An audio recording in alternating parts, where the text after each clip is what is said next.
అత్యాధునిక టెక్నాలజీతో నడుము మరియు వెన్నునొప్పికి treatment. Tejas spine care, Somajiguda, Sainikpuri, Gachibowli. ఇప్పుడు జరుగుతున్నటువంటి రాజకీయ పరిణామాలు, డబ్బులు, ఖర్చులు, ఈ పెట్టుబడులు ఇవన్నీ ఒక మంచి ఆరోగ్యకరమైన రాజకీయ వాతావరణం లేదు. విశ్వసనీయత అనేది అందరిలో తగ్గిపోయేది. రాజకీయ పార్టీలు మనం కూడా ఏం చేస్తున్నామంటే ప్రజలకు బాగా ఫ్రీగా అన్నీ రావాలనేటువంటి ఆశలు కల్పించాం. అది మంచోడు కావచ్చు, చెడ్డోడు కావచ్చు, అందరు కూడా ఆ కోరికల్లో బలంగా వాళ్ళు ఉన్నటువంటి ఫ్రీ బేసెస్ ఎక్కువైపోయినాయి. దాంతో ఏమవుతుందంటే వాళ్ళు అక్కడికే వాళ్ళు ఇస్తున్నారు కదా. ఎగ్జాంపుల్, నేను నిన్న ఊర్లో ఉన్నాను. ఒక అమ్మాయి వచ్చింది, అమ్మాయి అంటే మిడిల్ ఏజ్. సార్, నాకు 3 పిల్లలు, 3 పెళ్ళిళ్ళైనా వెళ్ళిపోయినారు. నేను నా భర్త ఇద్దరమే ఉంటున్నాం. మాకు ఈ 12 కిలోల బియ్యం సరిపోతలు, ఎక్కువ చేయాలని వచ్చింది. 6 కిలోలు ఇస్తున్నారు కదా, 12 కిలోలు సరిపోవట్లేదు అంటే నీ భర్తకు పెన్షన్ వస్తుందా అని అడిగాను. అంటే వస్తుంది సార్ అన్న.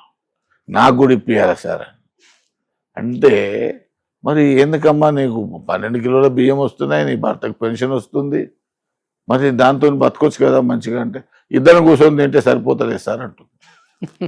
అంటే ఆ పరిస్థితికి ప్రజలు వచ్చారు, రాజకీయ నాయకులు తీసుకొచ్చారు.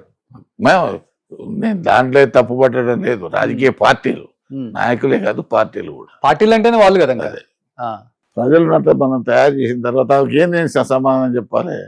చెప్పాను, నీకు 12 కిలోలకు ఎక్కువ రావు, నీ భర్తకు పెన్షన్ వస్తుంది, నీకు రాదు.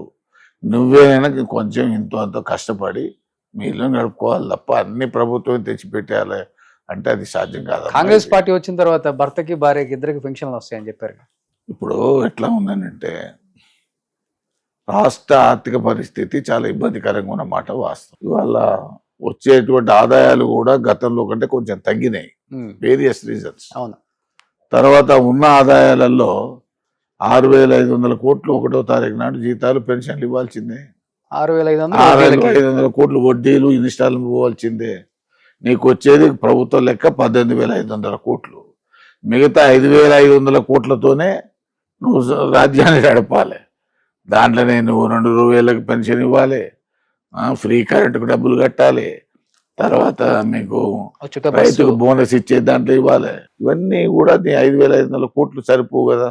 నెలకు ఒక 4,000-5,000 కోట్లు తక్కువ పడుతున్నాయి ప్రభుత్వానికి. ఇవే ఇన్ని ఇబ్బందికరమైనటువంటి పరిస్థితులు.